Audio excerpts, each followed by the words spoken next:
Hello, dear friends. My name doesn't matter much, but my story might. I'm 76 years old now, and I want to tell you about something that happened to me 6 years ago when I was 70. It was the year I failed in a way I never imagined possible. Not the kind of failure you recover from quickly or laugh about later. The kind that makes you question whether you have any value left at all. I know that might sound heavy, but stay with me because this isn't a sad story. It's an honest one. And if you've ever felt like you've run out of time to fix things, or that you're too old to start over, or that one mistake has defined you forever, then maybe you'll recognize yourself in what I'm about to share.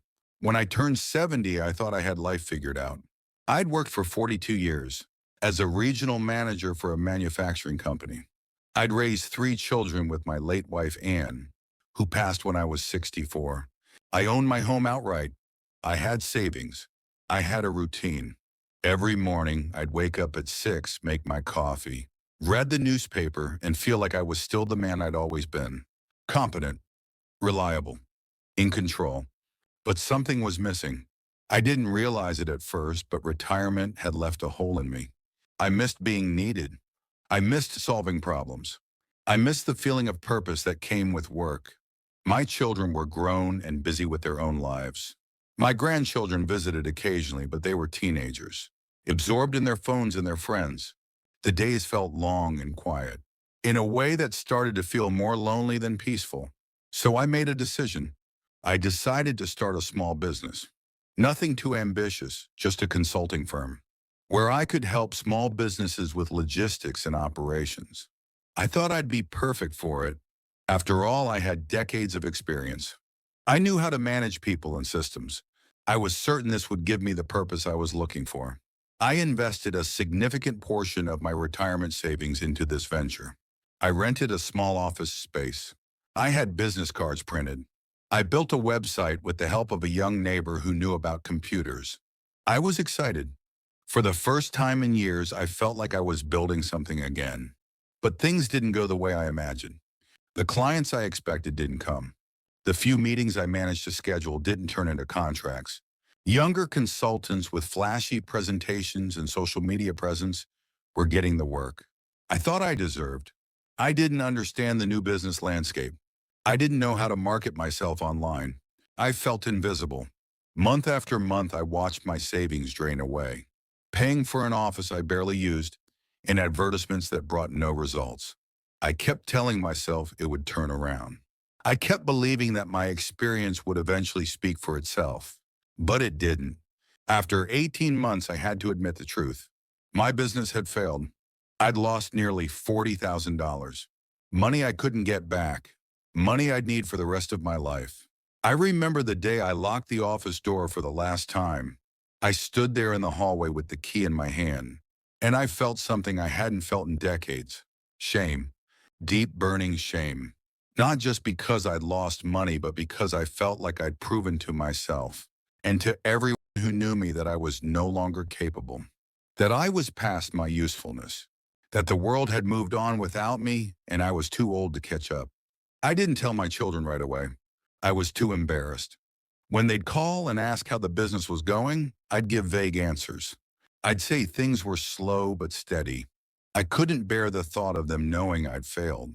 I couldn't bear the pity I imagined I'd see in their eyes. The shame turned into something darker over the following weeks. I stopped leaving the house unless I had to. I stopped answering phone calls from old friends. I'd wake up in the morning and feel a weight in my chest. That made it hard to breathe. I'd sit in my living room staring at the television without really watching it. I felt like I'd wasted not just money but time. Precious time I didn't have to spare. Have you ever felt that way? Like you made a mistake, so big that it undid all the good you'd built over a lifetime? That's how it felt to me. I kept thinking about all the things I could have done with that money. I could have traveled. I could have helped my grandchildren with college. I could have donated it to causes I cared about. Instead, I'd thrown it away, chasing a dream that was never realistic to begin with. The worst part wasn't the money, though. The worst part was the feeling that I'd lost my identity. For so long, I'd been the man who had answers, the man who solved problems, the man people came to for advice. Now I felt like a cautionary tale. A foolish old man who didn't know when to accept his limitations. I started avoiding my daughter Susan, in particular because she'd been skeptical of the business from the beginning. She gently suggested that retirement was a time to relax, not to take on new stress. I dismissed her concerns. I told her I knew what I was doing. Now the thought of facing her felt unbearable. But one evening, Susan showed up at my house unannounced. She knocked on the door, and when I opened it, she looked at me with concern. She said, "Dad, you haven't been returning my calls, and I'm worried about you. Can I come in?" I let her in, and we sat in the living room. She didn't push me to talk right away. She just sat there quietly until finally I couldn't hold it in anymore. I told her everything. About the business failing, about the money I'd lost, about how ashamed I felt, about how I couldn't stop thinking that I'd ruined everything and that at 70, I was too old to recover from this kind of mistake. I expected her to be angry or disappointed, but she wasn't. She reached over and took my hand and she said, "Dad, you didn't ruin everything. You took a risk. It didn't work out. That doesn't make you a failure. That makes you human." I shook my head. I said, "You don't understand, Susan. At my age, this isn't just a setback. This is it. I don't have decades to rebuild. I don't have another career ahead of me. I'm at the end and I messed it up." She was quiet for a moment, and then she said something I'll never forget. She said, "Dad, you taught me that strength isn't about never falling down. It's about getting back up. You taught me that when I was young and struggling. Are you really going to tell me that lesson only applies to young people?" That question hit me hard. I realized I'd been holding myself to a different standard than I'd held others to. I'd spent my whole life encouraging people to learn from mistakes and keep going.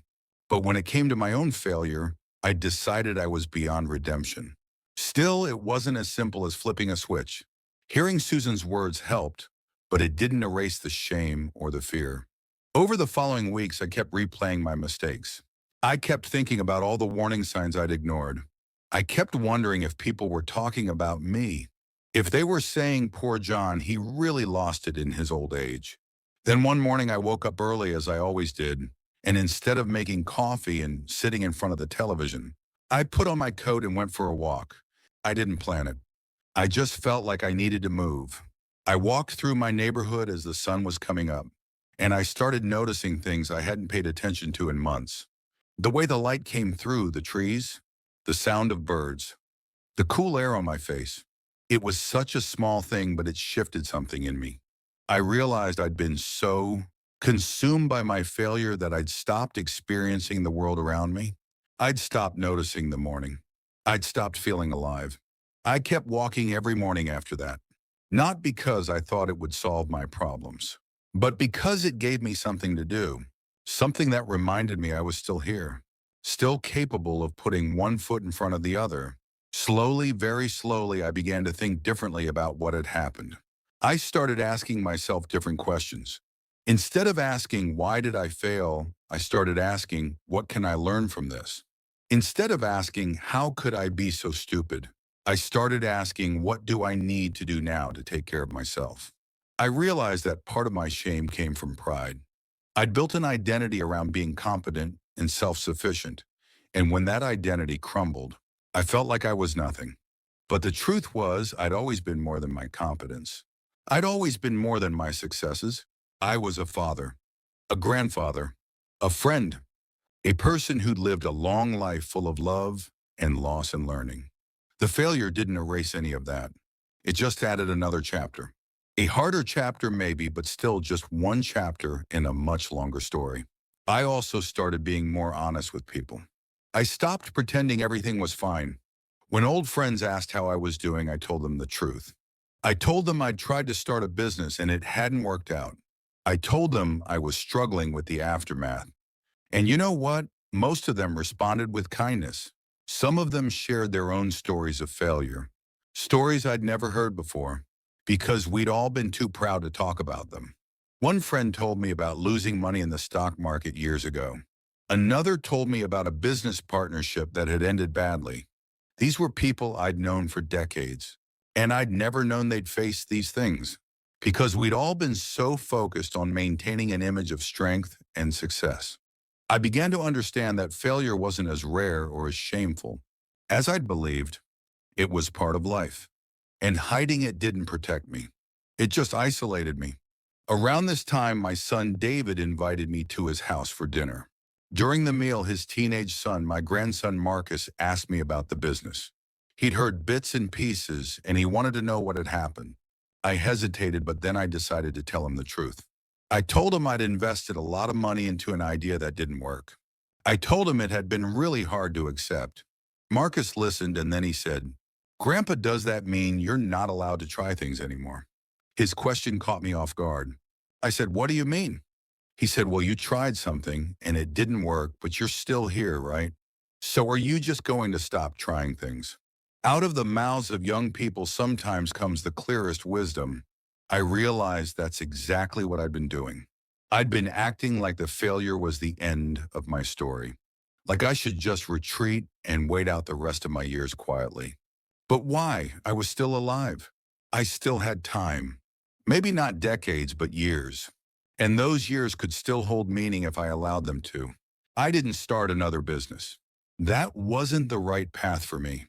But I did start volunteering at a community center, helping seniors with basic computer skills.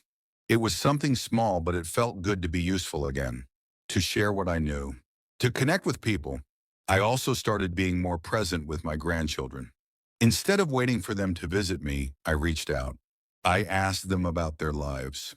I told them stories from mine, not just the successes, but the struggles too. I wanted them to know that life isn't a straight line, that setbacks don't define you unless you let them. One afternoon, I was sitting with Marcus, and he told me he'd failed a big test at school. He was really upset about it. He said he felt stupid and like he'd let everyone down. I recognized that feeling immediately. I told him I understood. I told him about my business, about how I'd felt the same way. He looked at me surprised. He said, "But Grandpa, you're so smart. How could you fail?" I smiled and I said, "Marcus, being smart doesn't mean you never fail. It means you learn from it and keep going. And that's what you're going to do too." I could see something shift in his face. A little bit of relief, a little bit of hope. And in that moment, I realized that my failure had given me something valuable. It had given me the ability to connect with him in a way I couldn't have before. It had made me more human, more real. That's when I truly began to see my failure differently. Not as the worst thing that had ever happened to me, but as something that had cracked me open. Something that had forced me to let go of pride and pretense, and to live more honestly. It didn't happen all at once. There were still days when I felt the sting of regret. Days when I'd think about the money I'd lost or the time I'd wasted. But those days became less frequent. And when they came, I'd remind myself that I was still here, still learning, still growing. I also learned to ask for help, which was something I'd never been good at. I started talking to a financial advisor about how to manage what I had left. I joined a support group for people dealing with late life transitions. I let my children help me with things I would have insisted on doing myself before. Asking for help didn't make me weak. It made me wiser. It connected me to people. It reminded me that we're not meant to go through life alone, especially not the hard parts. By the time I turned 72, I felt different. Not better in the sense that I'd fixed everything, or that the failure didn't matter anymore, but different in the sense that I'd learned to carry it without letting it crush me. I'd learned that strength at this age isn't about being invincible. It's about being resilient. It's about falling down and getting back up, even when your knees hurt and your pride is bruised. I also learned that it's never too late to change. Not in the sense of becoming a completely different person, but in the sense of becoming a more honest version of yourself, of letting go of the need to appear perfect, of accepting that life includes failure and loss, and that those things don't diminish your worth.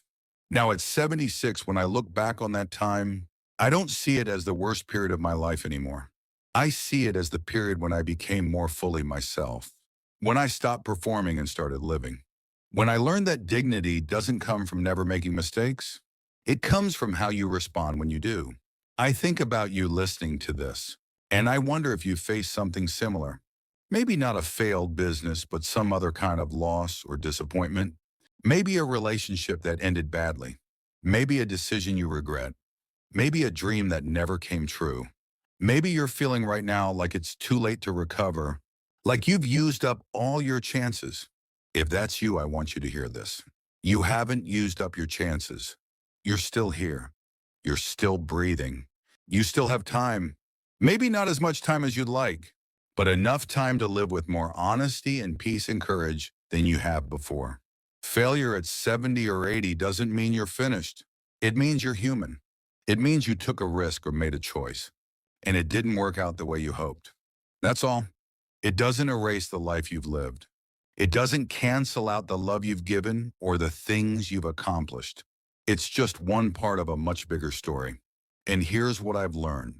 The years after 70 can be some of the most meaningful of your life, if you let them be. Not because you're achieving great things or proving anything to anyone, but because you finally have the wisdom to know what matters.